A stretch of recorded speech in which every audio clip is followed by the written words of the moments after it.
42% reservation అమలుపై కాంగ్రెస్ ప్రభుత్వం అసెంబ్లీలో బిల్లు ఆమోదించి చేతులు దులుపుకోకుండా కేంద్ర ప్రభుత్వాన్ని ఒప్పించే బాధ్యత తీసుకోవాలన్నారు ఆలేరు మాజీ ఎమ్మెల్యే బూడిద భిక్షమయ్య గౌడ్.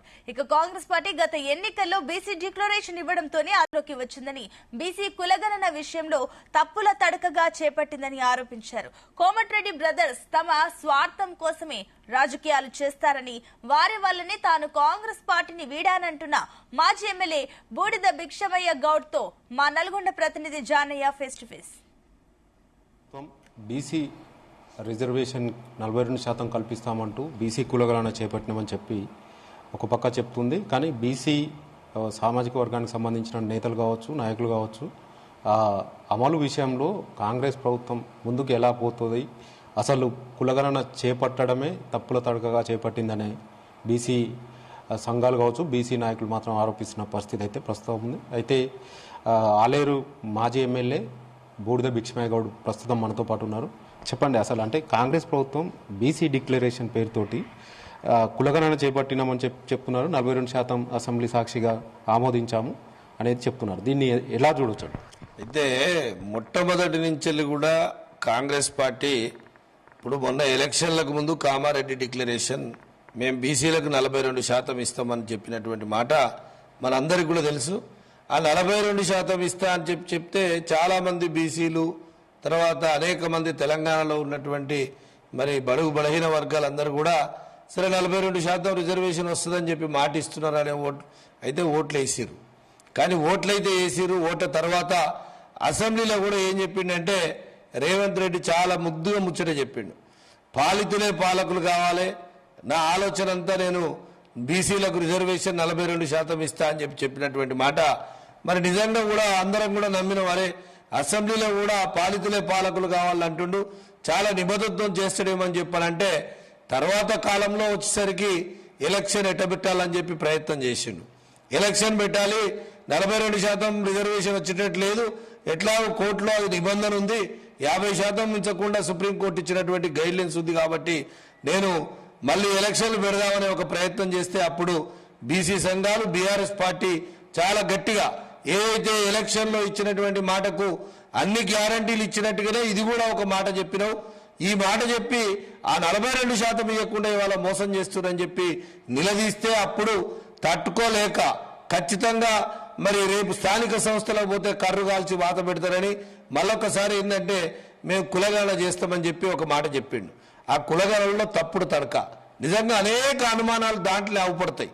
అంటే ఆ కులగణన చేసేటువంటి పద్ధతుల్నే వీళ్ళు నిజంగా 42% బీసీ రిజర్వేషన్ ఇస్తారా, లేకుంటే మోసం చేయడానికి ప్రయత్నం చేస్తున్నారు రేవంత్ రెడ్డి అనేది తేట తెల్లంగా అవపడుతుంది. ఎందుకంటే 56 ప్రశ్నలు వేసి ఆ గలిబిలి చేసి, అంటే మొదట కులగాణ సరిగా జరగకుండానే మళ్ళీ 15 రోజులు కులగాణకు వాళ్ళు ఆర్డర్ ఇచ్చారంటేనే కులగాణకు ఒప్పుకున్నారంటేనే తప్పు ఒప్పుకున్నట్టు లెక్క. అట్లా చేయకుండా మళ్ళీ 15 రోజులు వేసి తూతూ మంత్రంగా చేసి ఇప్పుడు ఏం చేసి అది తీసుకుపోయి అసెంబ్లీలో పెట్టి నేను అసెంబ్లీ సాక్షిగా నేను తీర్మానం చేస్తున్నా, నేను తీర్మానం చేసి ఢిల్లీకి పంపుతానంటున్నాడు. ఇక్కడ ఇది అధికారం ఉంది, ఢిల్లీలో బీజేపీ అధికారం ఉంది. నువ్వు ఏదైతే మాట ఇచ్చినప్పుడు, నీకు అవకాశం ఇచ్చినప్పుడు ఖచ్చితంగా నువ్వు చేయాల్సిన అవసరం కాంగ్రెస్ పార్టీ మీదనే ఉంది. బీఆర్ఎస్ పార్టీ ఎప్పుడైనా కలిసి వస్తుంది, ఉద్యమాలకు కొత్త కాదు. నువ్వు ఢిల్లీకి తీసుకుపోయినా వస్తుంది, నువ్వు ఎక్కడ తీసుకుపోయినా వస్తుంది, ఎవరిని గెలవాలన్నా వస్తుంది. కడానా 42% రిజర్వేషన్ వచ్చేదాకా మరి వదిలిపెట్టే ప్రసక్తి లేదు అనే భావనతోనే మేము పోరాటం చేస్తూనే ఉన్నాం. పార్టీ మారడానికి, కాంగ్రెస్ పార్టీ మారడానికి ప్రధానమైనటువంటి కారణం కోమటిరెడ్డి సోదరులు. ఎందుకంటే ఒక బలహీన వర్గాల నాయకునిగా మన నాయకత్వాన్ని జీర్ణించుకోలేదు. ఎప్పుడు బలహీన వర్గాలను కనీసం వాళ్ళ ఆత్మ గౌరవాన్ని కూడా నిలబెట్టడానికి ప్రయత్నం చేయలేదు. మనలను చిన్న చూపు చూడాలని చెప్పి ఓ కారణంతో అది కూడా నన్ను 2 సార్లు ఓడగొట్టడానికి అనేక ప్రయత్నాలు చేశారు. 2 సార్లు ఓడగొట్టారు, అయినా ఎక్కడ నేను తలొగ్గలేదు. వాళ్ళను కూడా ఏదైతే యుద్ధంలో ఒకరినొకరిని ఏ విధంగా ఓడగొట్టుకుంటారో నన్ను ఓడగొడతావా బిడ్డ, నిన్ను కూడా ఓడగొడతా అనే ఉద్దేశంతోనే మరి నేను పార్టీ మారడం జరిగింది. అయినప్పటికీ నేను ఎక్కడ కూడా వాళ్ళకు భయపడో, లేకుంటే బీసీల ఆత్మ గౌరవాన్ని తీసుకుపోయి తాకట్టు పెట్టే విధంగా నేను ఎన్నడూ చేయలేదు. ఎట్టి పరిస్థితుల్లో వీళ్ళని కూడా ఓడగొట్టాలనే లక్ష్యంతో నేను కాంగ్రెస్ పార్టీ మారినాం. దాంట్లో ఎక్కడ కూడా అనుమానం లేదు. వాళ్ళ వల్లనే నేను కాంగ్రెస్ పార్టీ వీడినా. ముందుకు తీసుకుపోయేందుకు ఎలాంటి ప్రణాళికలు రూపొందిస్తుంది? వచ్చే ఎన్నికలే టార్గెట్గా మీరు ఎలా ఉండబోతున్నారు? ఇప్పుడు మేం చెప్పాల్సిన పని లేదు. ఏ కూడలి దగ్గర కూర్చున్నా జనమందరూ కూడా చర్చిస్తా ఉన్నారు. అయ్యో కేసీఆర్ ఉంటే బాగుండు, కేసీఆర్ మళ్ళెప్పుడు వస్తాడు అనే భావనతోనే ఉన్నారు. బీఆర్ఎస్ పార్టీ రావాలే, వస్తేనే మా బతుకులు బాగుపడతాయి అనే ఒక భావనతో ఉన్నారు. బలహీన వర్గాల నాయకునిగా చెప్తా ఉన్నా, బలహీన వర్గాలకు ఖచ్చితంగా న్యాయం జరగాలి.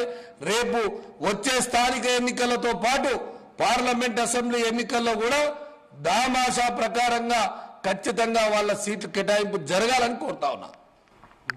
ఏదైతే కాంగ్రెస్ పార్టీ గత ఎన్నికల్లో ఇచ్చినటువంటి బీసీ డిక్లరేషన్కి సంబంధించి 42% అమలు విషయంలో మాటలు కాదు చేతలు అయ్యే విధంగా ఉండాలి, ఖచ్చితంగా అమలు చేయాలనేది కూడా మాజీ ఎమ్మెల్యే ఆలేరు మాజీ ఎమ్మెల్యే బూడిద భిక్షమయ్య గౌడ్ చెప్తున్న విషయం మరో పరిస్థితి. మరోవైపు ఇటు ప్రజలకు ఖచ్చితంగా ఏదైతే ఇచ్చినటువంటి హామీలను అమలు చేసే విషయంలో కాంగ్రెస్ పార్టీ ప్రభుత్వాన్ని ఖచ్చితంగా నిలదీస్తామని కూడా ఆయన చెప్తున్న పరిస్థితి.